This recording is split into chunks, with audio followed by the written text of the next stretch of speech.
The black cleaning lady's baby wouldn't go near anyone, but clung to the millionaire as if her life depended on it. The scene in the executive office of Thompson Industries looked like something out of a dramatic movie.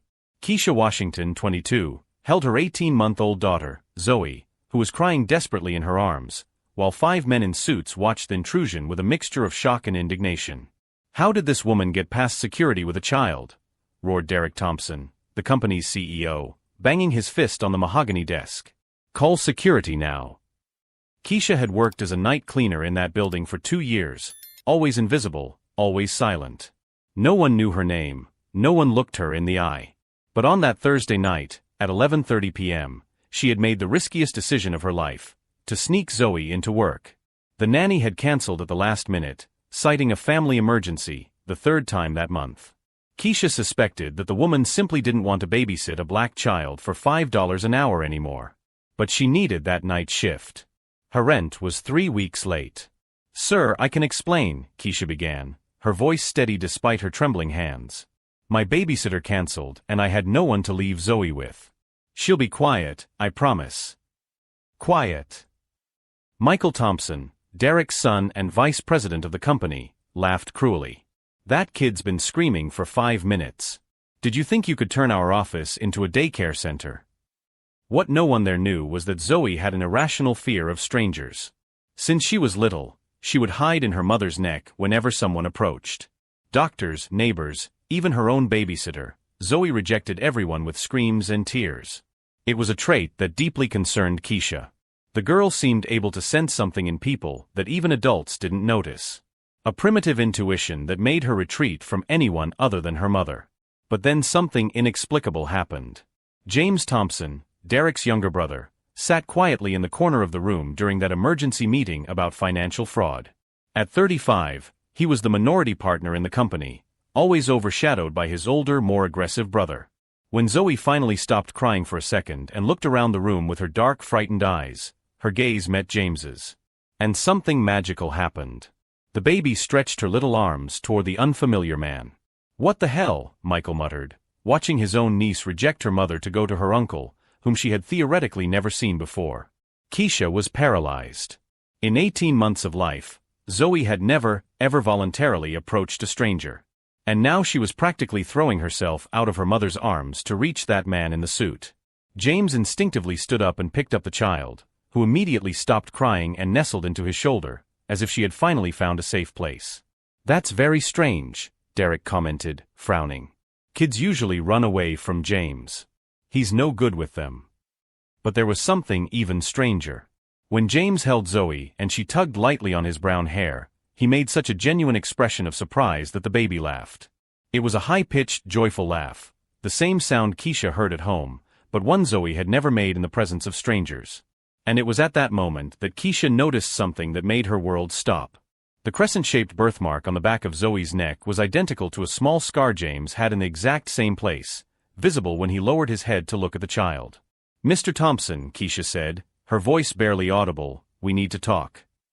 But at that moment, as everyone watched the impossible scene of a child who rejected the whole world clinging to the most unlikely man in that room, no one imagined that that night would reveal secrets that would destroy reputations, expose years of lies, and prove that sometimes justice comes in ways more surprising than anyone could have predicted. If you're enjoying this story of justice and impossible revelations, don't forget to subscribe to the channel, because what's coming next will show how a simple cleaning lady turned the most powerful office in town into the scene of the most satisfying revenge you've ever seen.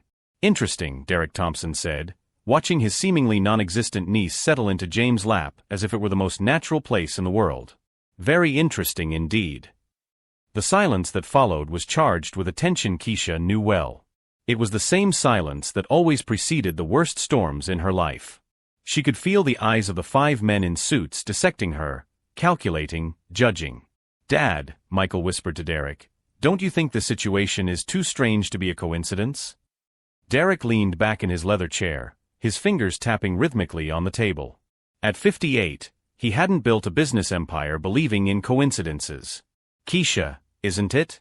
That's your name, right?" For the first time in 2 years of working in that building, someone had bothered to ask her name. Keisha nodded, still shocked by the sight of her daughter sleeping peacefully on James's shoulder. "Tell me about the child's father," Derek continued, his voice taking on a dangerously soft tone. Where is he?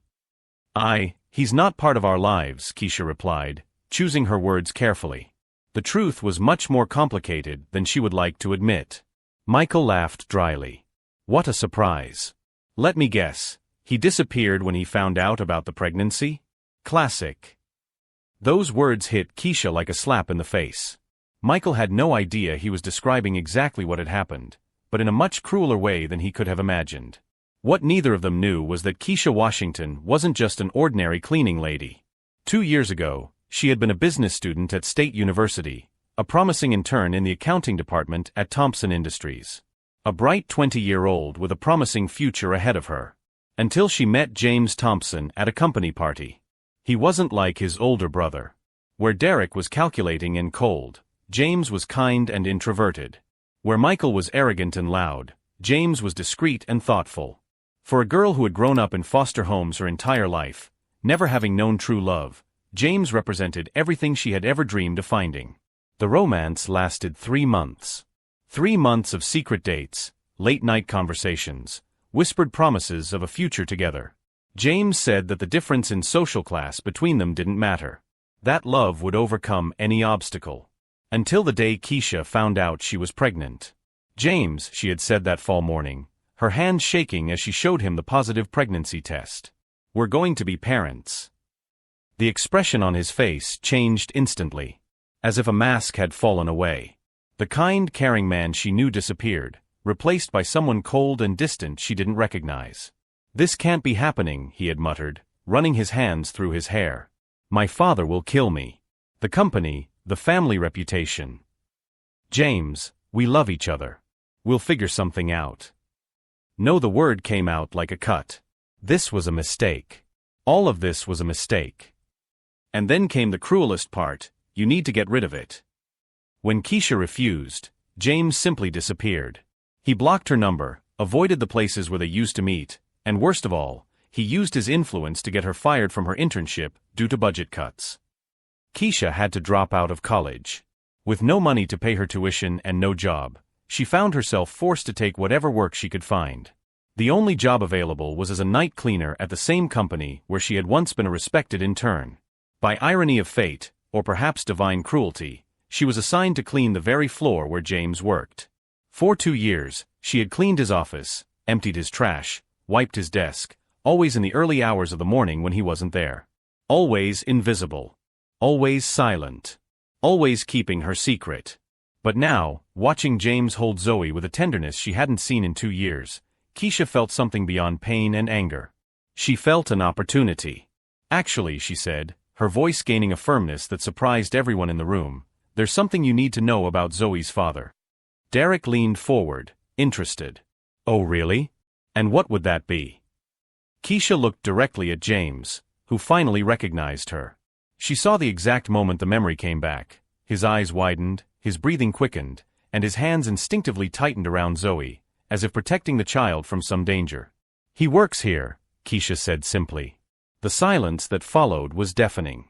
Derek looked from Keisha to James, then back to Keisha. Michael stopped fiddling with his phone for the first time all night. James. Derek said slowly. Do you know this woman? James opened his mouth, but no sound came out. Zoe chose that moment to wake up and look around the room, her dark eyes blinking in confusion. When she saw Keisha, she smiled and stretched out her little arms, but when James made a move to return her to her mother, Zoe clung to his shirt tightly, refusing to leave his lap. It was as if, genetically, she knew exactly where she belonged. James, Derek repeated, his voice now taking on a dangerous edge, I asked you a question. And that's when Keisha realized she wasn't the only person in that room who had been keeping secrets for 2 years. The way James avoided his brother's gaze, the way his hands trembled slightly, the way he seemed to be fighting an internal battle between truth and self-preservation. She had spent so much time thinking of James as the man who had betrayed and abandoned her that she had never considered a terrifying possibility. What if he hadn't abandoned her by choice? What if someone had forced him to do it? As she observed the power dynamics in that room, the way Derek dominated every conversation, how Michael blindly followed his father's orders, how James always remained in the shadow of the two, Keisha began to understand that perhaps she wasn't the only victim in this story. Perhaps James had also been just a pawn in Derek Thompson's cruel game.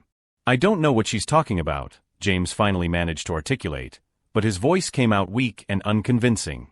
Zoe continued to cling to his shirt, as if she could feel the tension in the air. Derek rose slowly, his eyes shifting between James and Keisha with the calculating precision of a predator analyzing wounded prey. "Interesting. Very interesting indeed. James, are you absolutely sure you've never seen this woman before?" "Dad," Michael interrupted, clearly losing patience with the whole situation, "why are we wasting time on this? It's obvious that this cleaning lady is trying to pull some kind of scam. She probably chose James as her target because he's more vulnerable." The word vulnerable was uttered with such disdain that Keisha felt a pang of genuine anger. But it was the expression that crossed James's face, a mixture of humiliation and resignation that she knew well, that made her fully understand the dynamics of that family. James had always been treated as the weaker brother, the less capable one, the one who needed to be protected from his own decisions. And Derek had used that perception to manipulate not only James, but the entire situation 2 years ago. "You're right, Michael," Keisha said, her voice taking on a tone of false agreement that made everyone in the room pay attention. "I did target James. But not in the way you're thinking." She approached the table, still watching James hold Zoe, and took her cell phone out of her pocket. "Do you want to see something interesting? These are messages James sent me 2 years ago." Derek frowned. "What messages?" Keisha opened WhatsApp and began reading aloud. "Keisha, my father found out about us. He said if I don't break up with you immediately, he'll kick me out of the company and out of his will. I can't lose everything I've built. You have to understand." The room fell completely silent. James closed his eyes, as if reliving the worst moment of his life. "And this one is even better," Keisha continued, swiping her finger across the screen. "My lawyer said that if you try to sue me for child support, my father has enough lawyers to prove that the child isn't mine. He said you'll never be able to win against the Thompson family. You'd better forget this ever happened." Michael looked at his father, then at James. "Wait. You two knew about this pregnancy 2 years ago?" Derek remained silent, but Keisha could see the gears turning in his mind, calculating damages, planning containment strategies. "Oh, but that's not even the best part," Keisha said, her confidence growing by the second.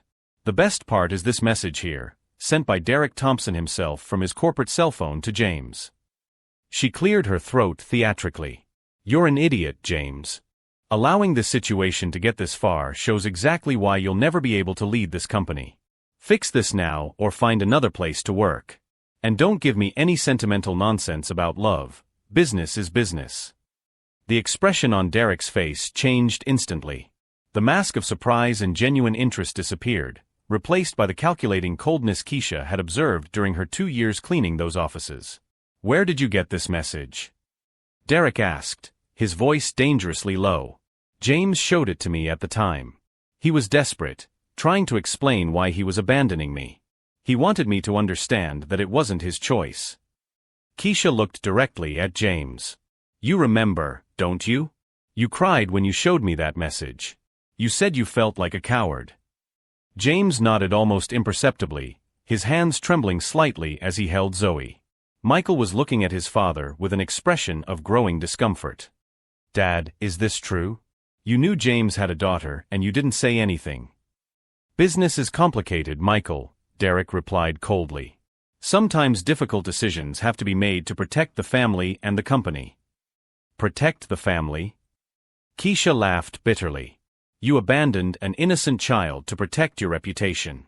You let her grow up in poverty while you spent millions on cars and mansions." That's when Keisha played her strongest card. She opened a folder on her phone and showed the screen to everyone in the room. "This is a photo of Zoe's birth certificate. Look at the line where the father's name should be." Everyone leaned in to see. The line was blank. And do you know why it's blank? Because when Zoe was born, I still had hope that James would show up at the hospital. I waited 3 days in the maternity ward before signing it myself. 3 days waiting for my daughter's father.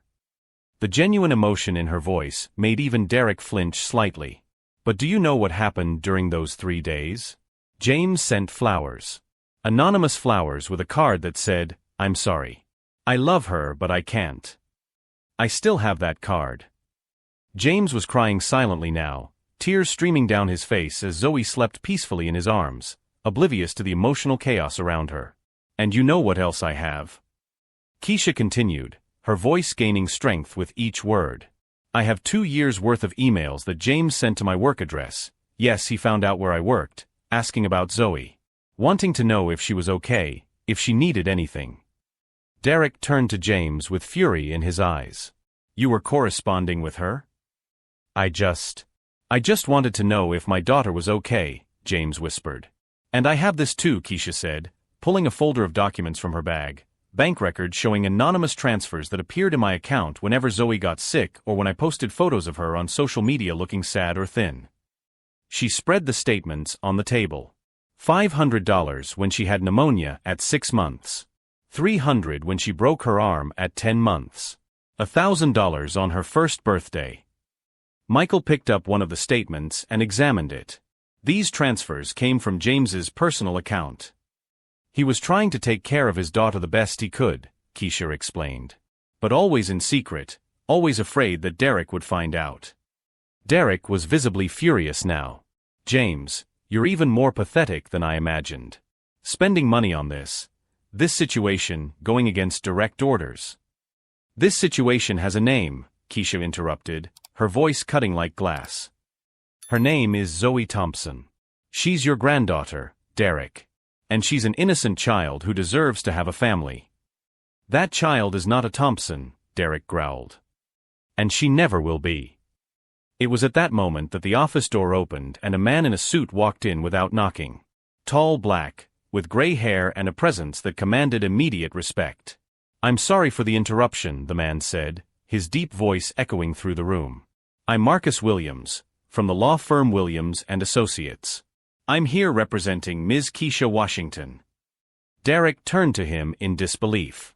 How did you get in here? Your secretary let me in when I mentioned I was here to discuss paternity and corporate liability issues involving Thompson Industries, Marcus replied calmly, placing his briefcase on the table. I hope you don't mind if I join this fascinating discussion. Keisha felt a wave of relief wash over her. Marcus was a renowned civil rights attorney who had agreed to represent her pro bono after she had sought out his office the week before. She had spent days gathering evidence, organizing documents, preparing her case. Because Keisha Washington wasn't just a cleaning lady. She had been a brilliant business student, and even after leaving college, she had never stopped studying.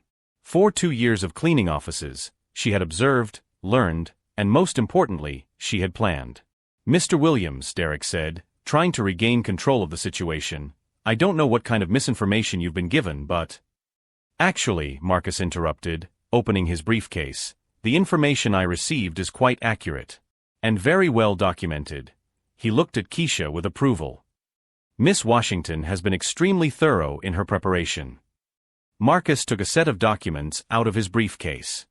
Here we have evidence of parental neglect, family manipulation, and most interestingly, evidence that Thompson Industries may have used corporate resources to cover up personal issues of its executives. Derek's face paled. You see, Marcus continued, apparently some of these threatening messages were sent from corporate email accounts. And some of the pressure exerted on Mr. James Thompson involved threats related to his position in the company. This raises very interesting questions about the misuse of corporate resources. Michael looked at his father with growing alarm. Dad, what kind of legal problems could this bring to the company? And there's more, Marcus said, pulling out another document. Ms. Washington has a very reasonable proposal to resolve this situation in a civilized manner. Derek straightened up, feeling that he was finally on familiar territory, negotiations. What kind of proposal? Keisha stood up, walking until she was directly in front of Derek. I want 3 things. First, official recognition of paternity and all the legal rights that entails for Zoe. Second, retroactive child support from her birth. And third. She paused dramatically. I want my job back. Not as a cleaning lady. As a human resources executive, with a salary and benefits appropriate for a Thompson. The silence that followed was so deep that the only audible sound was the soft breathing of Zoe sleeping in James's arms. Derek laughed incredulously. You're crazy if you think. Actually, Marcus interrupted, Considering the strength of the evidence we have, this is an extraordinarily generous proposal. The alternative would be a very public lawsuit involving allegations of racial discrimination, child neglect, and possible misuse of corporate resources. Marcus took one last document from his briefcase. And I've taken the liberty of preparing a press release, in case the Thompson family prefers to settle this publicly. The headline is, Multi-millionaire CEO forces son to abandon black employee's baby. Derek read the first few lines of the statement, and Keisha could see the exact moment when he realized he had completely underestimated the woman who had spent 2 years cleaning his office. Because while they thought she was just cleaning, Keisha was studying. Studying labor laws, studying parental rights, studying Thompson Industries itself. She had turned every night of work into a lesson on how to destroy the people who had destroyed her life. And now, finally, it was time to show everything she had learned. So, Mr. Thompson, Keisha said, her voice calm but laden with an authority that made even Derek recoil, would you prefer to settle this civilly, or would you like to see our story in the national headlines tomorrow morning? For 2 years, they had seen only a humble cleaning lady cleaning their offices. But tonight, they were finally seeing Keisha Washington, the woman who had turned her pain into power, her humiliation into strategy, and her invisibility into the most dangerous weapon they could imagine. Derek Thompson looked at the press release in Marcus's hands, and for the first time in decades, Keisha saw genuine fear in his eyes. You wouldn't do that, he said, but his voice had lost all authority. I already have, Keisha replied calmly, taking out her cell phone. The press release was sent to 15 media outlets exactly 10 minutes ago. The story comes out tomorrow morning, unless... Unless what? Derek practically roared. Unless James signs the paternity acknowledgement papers now, and you sign my promotion to Director of Human Resources with a salary of $150,000 a year. Michael laughed incredulously. You're completely insane if you think that. Michael, Marcus interrupted, opening his laptop, you might want to see this first. The screen showed the website of the city's largest newspaper with a draft of the story already online. Ms. Washington was very efficient in documenting everything. Derek read the first few lines and turned pale. The headline read, Multi-millionaire CEO forces son to abandon granddaughter due to racial prejudice. 2 years, Keisha said, her voice gaining strength. 2 years I cleaned these offices while you treated me like furniture. 2 years collecting every email, every message, every conversation you had about me. She moved closer to Derek. You know I had access to your computers during the night cleaning, right? I saw everything. The conversations about firing me, the plans to cover up the paternity, even the bank transfers James was making behind your back. Derek was visibly sweating now. This is blackmail. No, Marcus corrected. This is documented justice.